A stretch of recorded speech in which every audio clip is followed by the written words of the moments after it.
सके तो रोक ले, मैं नाचती छम छम छम छम छम। पालकी में होके सवार चली रे, मैं तो अपने साजन के द्वार चली रे। पालकी में होके सवार चली रे, मैं तो अपने साजन के द्वार चली रे। टिंग टिडिंग टिंग टिंग टिंग टिंग टिंग टिडिंग टिंग टिंग। हाय, আমি Ipsita, welcome back to my channel. চলে এসেছি আবার একটা নতুন ভিডিও নিয়ে। তো আজকের ভিডিওর শুরুতে ইন্ট্রোডাকশনে যে গানটা গাইলাম, এই গানটা প্রত্যেকটি স্ত্রী সে যখন তার বাপের বাড়ি থেকে আবার শ্বশুরবাড়িতে ফিরে যায়, বা প্রথমবার শ্বশুরবাড়িতে যায়, তার মনের মধ্যে মনে হয় এই গানটাই চলে, পালকি মে হোকে সওয়ার চলি রে। হ্যাঁ, কিন্তু এখন যাকে নিয়ে ভিডিওটা করতে বসেছি তার মনেও যে যেমন কথাটা আছে সেটা হচ্ছে কি বলুন তো, কই রোক সকে তো রোকলে। শ্বশুরবাড়ি যাওয়ার জন্য বলছি না, শ্বশুরবাড়ি তাকে পালকি মে চেপে নয়, তাকে লুকিয়ে চুরিয়ে চোরের মতো যেতে হয়। এটা শুনেছি। আর শুধু শুনেছি বলছি কেন, দেখেও তো সে তো নিজেই দেখিয়েছে যে সে যেসব ব্র্যান্ডের প্রমোশনাল অ্যাডগুলো করে সেগুলো কোথায় আসে, তার পার্সেলগুলো সেগুলো আসে ঘোড়ার ঘন রস। সেখানে জনৈক পি সরকার তার বাড়িতে যেখানে সংলগ্ন মুদি দোকান আছে, সেই মুদি দোকানে ওই মুদি দোকানওয়ালা বাড়িটার মধ্যেই আসে। যেখানে কিনা ফোন করে যদি জিজ্ঞাসা করা হয়, হ্যালো, হ্যাঁ টিন আছে, হ্যাঁ কোথা থেকে বলছো, হ্যাঁ তো এই শ্বশুরবাড়ি থেকে, হ্যাঁ ঘোনা থেকে বলছি। তো এগুলো তো সব ওর মুখে শুনেই নিয়েছি, কিন্তু তাও লুকিয়ে চুরিয়ে চুপি চুপি চোরের মতো তাকে যেতে হয়, সেটাও আমরা জানি। আর চোরের মতো যেতে হবে না কেন, কারণ যার হাতটা ধরেছে সে তো চোর, সে তো কবিতা চোর, আর অন্যের বউ অন্যের মা সব কিছু চোর। তো সেই চোরের হাত ধরলে তো চোরের বউ হবে, তাই না? তো আমাকে কমেন্টে বলেছিলে, কি বলেছিলে মনে পড়ছে না, যে যদি সন্দীপটাকে বেচু বলা হয় তাহলে কিন্তু টিনকে আমরা বেচুর বউ বলবো। দেখুন, যখন সন্দীপের সাথে টিন ভিডিও করতো, একসাথে ওরা ব্লগ করতো, সেটা যদি সন্দীপ বেচু হয়, তাহলে এখন তো টিন নিজের পুরো বাপের বাড়ির সবাইকে বেচছে। টিনও কিন্তু বেচু। এমনকি অবাক হয়ে যাই, ভাবুন যে যেখানে শুনেছি আমরা যার বাবাকে 50,000 টাকা দিয়েছিল, মানে এই আমাদের কাকা, এটা তো শুনেছি না, তো শোনা কথা না বলার তো কিছু নেই, ভিডিওর মধ্যেই রয়েছে, ওয়াইটির মধ্যেই রয়েছে। সেখানে ও যখন কোনো কিছু ক্লিয়ার করেনি, যখন সেটা নিয়ে কোনো রকম প্রতিবাদ করেনি, তার মানে বুঝতেই পারছি যে মৌনতা হচ্ছে সম্মতির লক্ষণ। যেমন কিনা ওর কমেন্ট বক্সে এখন সবাই বলছে যে মৌনতা, তুমি মৌন হয়ে থাকো আর কাজ দিয়ে বুঝিয়ে দাও যে তুমি কত আনন্দে রয়েছো। তো আমরা এমনিতেই জানি যে কাজ করতে হয় বলে ও নাকি নিরানন্দে ছিল, তো এখন তো ওর নিত্যানন্দ, তাই না? তো যাই হোক, সেখানে যখন ওখানে কাজ করতো, সন্দীপ সাথে করতো, দুজনে মিলে কাজ করাটাকে বলে সংসার। আর এখানে যেখানে একজন শুধু খেটে যাচ্ছে আর আরেকজন সে কিচ্ছু করছে না, তাহলে কি বোঝা যাচ্ছে, সে একে ইউজ করছে, জাস্ট ইউজ করছে। যে এত টাকা ইনকাম করছে, করে কোথায় যাচ্ছে, ওই জনৈক সরকার বাবু, সে শুনেছিলেন যে সুদে খাটিয়েছিল, তারপর সে যার কাছে সুদে দিয়েছিল সে নাকি পগার পার হয়েছে। এগুলো তো শুনেছি। তো টাকাটা কার গেল, কে খেটেছিল, কে ইনকাম করেছিল? এখানে পুরো হোলসেল প্রপার্টার টিন, সে বেচছে তার পরিবারের সবাইকে, কিন্তু যা ইনকাম যেটা হচ্ছে সেটা তো টিনেরই। কিন্তু যখন সন্দীপের বাড়িতে ছিল তখন কিন্তু এই যে ইনকামের একটা অংশ টিন পেত। তো এখন জানি না ও যাদের দিয়ে ইনকাম করছে, তার মধ্যে বিশেষ করে ওর যে বৌদি, মেন ও যাকে বিক্রি করে, তাকে কি টিন একটাও কোনো টাকা হাতে দেয়? কারণ দেখুন, টাকাটাই সব বিষয়, টাকা হাতে থাকাটাই সবচেয়ে বড় ব্যাপার। এখানে ওকে একটা চুড়িদার কিনে দিচ্ছে, বা কুর্তি কিনে দিচ্ছে, বা একটু ফুচকা খাওয়াচ্ছে, ঘুগনি খাওয়াচ্ছে, এটাকে কিন্তু আমরা ধরবো না। সে তো টিনও সন্দীপদের বাড়িতে খেত, কি খেত না? তো সেই জন্যই বলছি, তো সেক্ষেত্রে বৌদিকে আলাদা পারিশ্রমিক হিসাবে কিছু কি দিয়েছে? দেয় কি? আমি যতদূর জানি দেয় না। এমনিতে জামা কাপড়ও যা নাকি ও কেনে সবই বৌদির জন্য কেনে। কিনতে দেখেছেন? তো যাই হোক, এখন টিনের ভিডিও, ব্লগ ভিডিও তো নেই, এখন সব বাসি থাকেলা পুরনো ভিডিওগুলো আসছে। টিনের। এখন এসছে কোথায়? সেই ঈশিতা হাউস। তো যাই হোক, সেই প্রমোশনাল ভিডিওটা দেখলাম, তার আগে দেখলাম ওর টাইটেল থাম্বনেল, আর সেই টাইটেলের মধ্যেই এই একটা ইঙ্গিত, কই রোগ সাকো তো রোক লো। কে রোকবে? কে রোকবে? কষ্ট করে করে ইনকাম করে যার ভাত কাপড়ের দায়িত্ব নিয়েছে তাদেরকে তার মুখেও অন্ন তুলে দিচ্ছে। পৃথিবীর যেখানে যেটুকু একটা কানাও যদি আনন্দ বা সুখ হয়, যাকে নিজে কিনে নিয়ে আসতে হচ্ছে, যার জন্য কেউ চিন্তা করে না, তাকে দেখে আবার তাকে কে আটকাবে? তাকে আটকানোর চেষ্টা করেছিল কে? সন্দীপ। যতক্ষণ বুঝেছিল যে আটকানো যায়, যেহেতু তার 5 বছরের সংসার, যেহেতু তার সন্তানের মা, চেষ্টা করেছিল, তার জন্য অনেক দৌড়াদৌড়ি করেছে। কিন্তু যখন দেখলো আর লাভ নেই, তো আর বলে কি হবে? তো সেক্ষেত্রে ওকে কে আটকাবে? ও আচ্ছা আচ্ছা, বুঝতে পারছি। ওই যে একটা প্রশ্ন উঠেছিল, একটা কথা উঠেছিল যে ওর প্রমোশনাল ভিডিও যেগুলো, সেগুলো বন্ধ করার জন্য যাতে সবাই লেখে, তো সেটা লেখা হয়েছে, তার জন্য এতদিন বন্ধও ছিল। এখন এই যে ঈশিতা হাউসেরটা ও ছাড়লো, তো ভালো কথা। ও যে ভাবছে যে লেখালেখিতে কিছু হবে না, আমি তো বলছি লেখালেখির প্রয়োজন নেই। টিন নিজেই নিজের এই প্রমোশনাল অ্যাডগুলো পাওয়া বন্ধ করতেও নিজেই সাহায্য করছে। তো আজকে ওর ভিডিওটা আপনারা সবাই নিশ্চয়ই যারা দেখেছেন তারা ভালো, আর যারা দেখেননি তাদের জন্য বলি যে এখানে প্রমোশনাল ভিডিওগুলো করতে গিয়ে ও বলে দিয়েছে যে কুর্তির দাম কত থেকে শুরু, তারপর হচ্ছে গিয়ে sari, party wear, designer wear sari, সেগুলো কত টাকা থেকে শুরু, তারপর হচ্ছে গিয়ে আরও যেসব শাড়ি টাড়ি যা দেখাচ্ছিল তার যে দাম মাত্র কত টাকা থেকে শুরু, সেটাও কিন্তু আমাদের দেখিয়ে বলে দিয়েছে। হ্যাঁ, পার্টি ওয়্যারের দাম মাত্র 150 টাকা। মানে ভাবুন, আপনার কাছে এখানে ওই শাড়িটাই যদি 1500 টাকা দিয়েও আর কি বলে, আপনি কিন্তু কিনে নেবেন, সেটা সে ওখান থেকে কিনে আনছে কত? মাত্র 150 টাকায়। তো আমি বলবো টিনের এই ভিডিওগুলো আপনারা ডাউনলোড করে নিন, দরকার নেই ও এরকম ভিডিও করতে থাকুক, আমাদেরই সুবিধা হবে। আমরা যখন কিনতে যাব এই ভিডিওগুলো আমরা দেখাবো, দেখিয়ে বলবো যে এই তো আপনি 150 টাকা দিয়ে কিনে এনেছেন, কিভাবে আমাদেরকে 1500 টাকা চাইছেন, কিভাবে চাইছেন। প্রত্যেকটা মহিলা যারা কিনা যান কিনতে কুর্তি, সমস্ত কিছু, ওর তো আবার বলেছে নাকি ওর মা এটার ব্যবসা করবে, পদক্ষেপ নিচ্ছে। তো দেখি, তাদের তো বলবো যারা ওর মায়ের কাছ থেকে কিনবেন, তারা প্রত্যেকে সব দেখে রাখুন, কত থেকে দাম শুরু, কত কি হতে পারে দাম, সব জেনে রাখুন। আপনারা কোট করবেন, এখানে বিক্রি নয়, নিলামি হবে। নিলামি করবেন আপনারা দাম দেবেন। এমনিতে দেখেছেন এই যে অনেক অ্যাপ আছে, যেই অ্যাপে আর কি গাড়ি বুক করা হয়, সেই অ্যাপগুলো নিজেদের মতো করে দাম ঠিক করতো। তো এখন কিন্তু একটা অন্য অ্যাপ এসে গেছে যেখানে আপনি দাম ঠিক করতে পারেন, আপনি বলতে পারেন, আপনি দাম দর করতে পারেন ড্রাইভারের সাথে, ঠিক আছে? তো সেই রকমই এই যে ওরা এই দামগুলো কি হতে পারে সেগুলো যে দেখিয়ে দিচ্ছে, তার জন্য আপনারা দাম ঠিক করবেন, যেটা দেখে বুঝে যাবেন যে 150 টাকা থেকে শুরু মানে কত। একটু বেটার হলে হয়তো, খুব বেশি হলে সেই জামা বা চুড়িদার বা যাই হোক, যেটা হয়তো 200-250 টাকা দিয়ে কিনেছে বা 500 টাকা দিয়ে কিনেছে, আপনারা সেটাকে আর 1000 টাকা কোট করুন, 1000 কোট করুন, যে ঠিক আছে তুমি 500 দিয়ে কিনেছো, চলো আমি তোমাকে ডবল দিচ্ছি, 1000 দিচ্ছি, ঠিক আছে? দিয়ে এরকমভাবে কোট করে করে কিনবেন, আর যেখানে যেখানে যাবেন এইগুলো দেখাবেন যে এই এত সুন্দর শাড়ি বলছে 150 টাকা থেকে শুরু, আপনি কি করে আমার কাছ থেকে 2-2500 টাকা দাম চাইছেন জামা কাপড়ের? সেগুলো ও সুবিধা করে দিচ্ছে। প্রত্যেকটা ভিডিও যেগুলো ও করছে সেগুলো সব নিয়ে যান। তো যারা ওখান থেকে কিনে আনবে তারা তো এখানে বেচবার জন্যই কিনবে, তাই তো? তো তাদের কত সুবিধা করে দিচ্ছে আপনারা গিয়ে বুঝিয়ে দেবেন।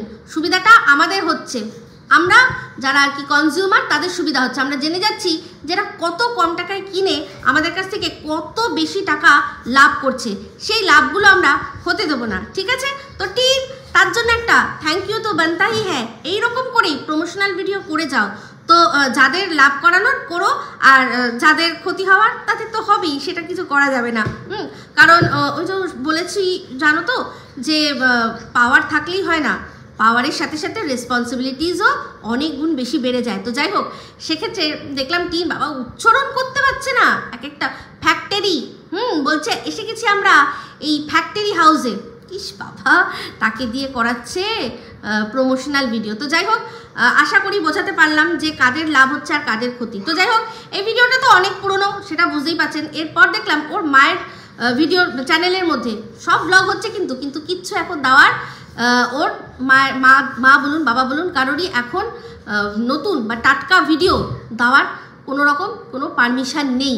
অবশ্যই পারমিশন নেই, বুঝতে পারা যাচ্ছে ওদের মধ্যে এই আন্ডারস্ট্যান্ডিংটা হয়েছে যে আমি যদি এখন ফ্ল্যাটে না থাকি, আমি যদি এখানে থাকি, তাহলে এখন আমার ভিডিওর অনুযায়ী তোমাদেরকে কাজ করতে হবে। তোমরা সব টাটকা তাজা দেখিয়ে দেবে যাতে আমি ধরা পড়ে যাই, সেটা হবে না। তো জানেন, সবাই শুনেইছেন যে কার্তিক পড়েছিল, তো কার্তিকের তো ব্যবস্থা হয়েছে, তো সেটা ওদের এই বাড়িতে তো সম্ভব নয়, কারণ এই বাড়িতে তো পাড়া প্রতিবেশীরা সবাই জানে যে ওরা কি ওদের হচ্ছে গিয়ে চলছে অসুধ, তাই না? তো আজকে ওর মায়ের ভিডিওর মধ্যে দেখলাম যে একটা রাসের ছবি দিয়েছে, তো মানে ভিডিও দিয়েছে, একটা মেলা, কোথাও একটা রাস মেলা হচ্ছে, সেটা ভিডিও দিয়েছে, তো সেখানেই হয়তো গেছে। তো সেই ব্লগগুলো সব টিন যখন ছাড়বে তখনই ওর মা ছাড়বে, এখন ছাড়তে পারছে না, শুধু ঠাকুরগুলো দেখিয়েছে। তো সেগুলো দেখালে তো বোঝার কোনো উপায় নেই যে টাটকা না তাজা না কে আছে না কি হচ্ছে, সেটা বোঝা যাচ্ছে না। কিন্তু ওরা গেছে, তো জানি না আপনারা ওখানকার যারা মানুষ থাকেন তারা বলবেন তো যে ওদের ওখানে কাছাকাছি কোথায় রাস হয়, কোথায় রাস সেরকম হতে পারে, সেটা আমাকে একটু জানাবেন, ঠিক আছে? তো যাই হোক, ওর বাপির ভিডিও দেখলাম, তার ভিডিও তো আরও অনেক বাসি থাকেলা, সেই যে কবে মনে আছে ট্রেনে করে গেছিলো, আরে ওর বাপির ভিডিও দেখলাম, কি কষ্ট করতে হচ্ছে, হ্যাঁ কতগুলো ব্রেক জার্নি করতে হচ্ছে। তো ওর বাপির ভিডিও অনেক পুরনো, কারণ প্রথমত ঘর থেকেই বুঝতে পারলাম যে ওর বাপি যখন ঘরের মধ্যে কথা বলছিল, স্নান করে উঠে প্রথমে বললো যে ব্লগ শুরু করলাম, তারপরে স্নান করে উঠে খাওয়া দাওয়া করে বেরোবো, তো তাতেই দেখলাম যে পিছনে ওই যে ক্যালেন্ডারটা, যেটা কিনা অলরেডি আমরা টিনের ভিডিওর মধ্যে দেখে নিয়েছি যে ক্যালেন্ডারটা হাফিস হয়ে গেছে প্রমোশনাল ভিডিও হবে বলে, তো সেই ক্যালেন্ডারটা তখনও চিপকানো রয়েছে, তার মানে বুঝতে পারছেন এটা কবেকার ভিডিও, অনেক আগের ভিডিও। তো এখন ওর মা বাপি সবাইকেই এই বাসি থাকেলা ভিডিও করো তোমরা, কিন্তু কোনোটা পাবলিশ করতে পারবে না। তো এবার একবার যেই মানে ব্যাকডেটে চলে যায় না, তখন আর অসুবিধা হয় না, তখন একটার পর একটা ছন্দে ছন্দে চলে। তো ওর মায়ের ভিডিও আমি বলেছিলাম একমাত্র টাটকা ছিল, ওর মায়ের ভিডিও একদম সমসাময়িক কালে দিচ্ছিল, সেখানটাও টিন একটা দিন গ্যাপ করিয়ে দিল, কিভাবে না এই রাসের ভিডিও ঢুকিয়ে, রাসের একটা ভিডিও সেটা শর্ট ভিডিওর মাধ্যমে ঢুকিয়ে, যে চলো তোমার রোজ একটা করে ভিডিও দিতে লাগে, তো এইটা তুমি দিয়ে দাও, বাদ বাকি কোনো ব্লগ ভিডিও দেওয়া যাবে না। ওর বাপির এটা অনেক পুরনো, বাবা ওর বাপি দেখলাম যে এক একটা মানে কথা বলছে, উচ্চারণ করছে, আমি শুধু ভাবছি যে কি অবস্থা। তো সেখানে আজকেই দেখলাম যে ট্রেনে করে গেল, রাস্তায় যেতে যেতে থেমে থেমে আবার কোথাও কোথাও সিনারি আমাদের দেখাচ্ছিল, তো একবার বাইকে করে গেল, আবার সেই বাইক থেকে নামলো, নেমে দেখলাম একটা কোন কি যেন বলে একটা পার্ক মতো, তো জানি না এটা ওনারা কি কাজে গেছে। তো পার্কের মধ্যে বলছে এই যে এখানে বাচ্চাদের স্লিপ করা আছে, স্লিপ, তো যাই হোক, তারপর সেখান থেকে আবার বললো যে যে কাজে এসেছিলাম সেই কাজ হয়ে গেছে, তারপর আসবো, মানে ওর বাপি গেল হচ্ছে হাসনাবাদ, সেখান থেকে নামটা বললো একটা হাড়োয়া। এই হাড়োয়া হচ্ছে সেই জায়গা যেখানে টিনের যে প্রাক্তন ফ্ল্যাট মালিক, যাকে নিয়ে হেভি ঝামেলা হয়েছিল, তার শুনেছিলাম বউয়ের শ্বশুর বাড়ি বাপের বাড়ি মনে হয়, ওখানে শুনেছিলাম একজনের মুখে কমেন্টও লিখেছিল। তো সেখান থেকে আরও দূরে একটা জায়গা, তো একটা বাইক ছিল মনে হয়, একটা বাইক করে গেছে, তো একটা কোনো ওই পার্কটা গেল, সেটা ইন্সপেকশন করতে গেল, কি কারণে জানি না, ওটুকু তো জানা যায় না। আর উনি কি মানে এখন তো রীতিমতো সাবধান হয়ে গেছেন যে কোনো রকমভাবে প্রশাসনিক কারুর যেন কিছু দেখা না যায়। তো তার মধ্যে দেখলাম যে একজন মহিলা আর কি লেডি ছিলেন, হয়তো সিভিক ভলেন্টিয়ার হবেন বা ওনারই মতো কোনো হবে, তো সে ছিল বুঝলাম, একজন মহিলা ছিল, একজন পুরুষ ছিল, বাইকের মধ্যে করে, ওদের বাইক ছিল, ওর বাপি তো বাইক নিয়ে যায়নি, তাদেরই আর কি পুলিশের বাইক নিয়ে তারা গেছিল, গিয়ে কাজবাজ করে ফিরলো। তো আরও বুঝলাম যে বাসি থাকেলা কতদিনের, এই যে ট্যাংরা মাছের ঝোল, এই হচ্ছে সেই 800 টাকা দামের কেজির ট্যাংরা, সেই ট্যাংরা এখন ওর বাপি দেখলো খাওয়াচ্ছে। তো সেখানে খাওয়ানোর সময় যখন খাবে তার আগে একটা সিন দেখলো, যখন আসলো ওর বাপি, তারপরে দেখলো সব দেখালো যে 17 ইঞ্চি পাতা আছে আর সব পরপর বসে আছে। তো ওর বাবা বলছে যে এই যে বসে আছে চারাপোনা কাটাপোনা আমার গিন্নি সব বসে রয়েছে, মাঝখানে একটা জায়গা, তারপর টিন আর মাঝখানে একটা জায়গা। তোর বাবা বলছে এই যে সবাই বসে আছে, এখানে একটু জায়গা রয়েছে। তো সঙ্গে সঙ্গে টিন বলল যে ওটা তোমার জন্য, ওটা তুমি ছিলে। তো বুঝতে পারছি ওটা কে বলুন তো, ওটা কেউ না, ফোকলা, মানে ফোকলা ওখানে ছিল, বাপি ভিডিও করবে বলে তাকে বললো যে তুমি একটু সরে যাও কোথাও, নাহলে যে বসে থাকবে সে বসে থেকে বসে বসেই এরকম করে ভিডিও করতে পারবে। তো এই টিন মাঝে মাঝে বেশি ওভার স্মার্টনেস করে আরও বেশি করে আমাদের বুঝিয়ে দেয় যে আসল ঘটনাটা কি। তো যাই হোক, আশা করি এবার আপনাদের বুঝতে অসুবিধা হবে না যে আপনারা এই টিনের যে প্রমোশনাল ভিডিও সেগুলো ঠিক কিভাবে কাজে লাগাবেন, ঠিক কিভাবে কাজে লাগাবেন।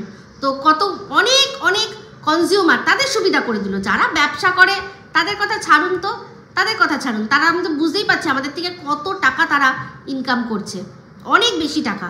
তো এই প্রত্যেক কটা ভিডিও, ওর করা প্রত্যেক কটা প্রমোশনাল ভিডিও আপনারা সব যাবেন, নিয়ে গিয়ে দেখাবেন, যেখানে যেখানে জামা কাপড় কিনতে যাবেন, শাড়ি টাড়ি কিনতে যাবেন, সেখানে গিয়ে ট্যালি করে দেখবেন যে আপনাদের ঠিক কত টাকা ঠকাচ্ছে, কত টাকা আর কি বেশি নিচ্ছে। তো ওর কমেন্ট বক্সেও অনেকে বলেছে যে এরকমভাবে আসল দাম বলে দিও না। বুঝতেই পারলাম সব ওরই মতো, 5 টাকা জিনিসকে যারা 500 টাকার মার্কেট ভ্যালু হিসাবে চালানোর চেষ্টা করছে, যেমন টিন যার মধ্যে কিচ্ছু নেই তাও তার মার্কেট ভ্যালু হাই করে দিয়েছে এরা বলে বলে, তেমনি তারা বলছে বলো না এরকমভাবে, আমাদের বেচতে অসুবিধা হবে। এবার দেখবো টিনের এই প্রমোশনাল অ্যাড করে তারপর তোমরা বেচো কি করে, এবার দেখবো। আমি তো ভাই প্রত্যেকটা জায়গায় নিয়ে যাবো, সব আমার ডাউনলোড করে রাখা আছে যে কত দামে কিভাবে আমাদের ঠকাচ্ছ দেখাচ্ছি এবার মজা।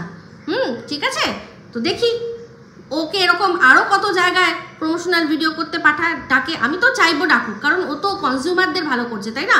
ব্যবসায়ী যায় ভাড়মে, ঠিক আছে। তো যাই হোক, টিনের আরও একটা ভিডিও দেখলাম যেটাও কিনা প্রমোশনাল ভিডিও। তো সেখানে দেখলাম ফুট মাসাজার, সেই যে এসেছিলো মনে আছে, যেটাও জানতোই না যে কত ভারী হবে, কি আসছে না আসছে, জাস্ট ওকে বলেছে একটা জিনিস আসছে, যাও গিয়ে সেটা নিয়ে নাও। তো সেটা নিয়ে এসছে, সেটা দেখলাম প্রমোশনাল ভিডিওটা করেছে। বাবারে সেই প্রমোশনাল ভিডিও বাবা যেভাবে ইংলিশে বলেছে বেশ কথা, ওয়ার্ডগুলো একদম মনে হচ্ছে বাংলা হরফে কেউ ওকে লিখে দিয়েছে।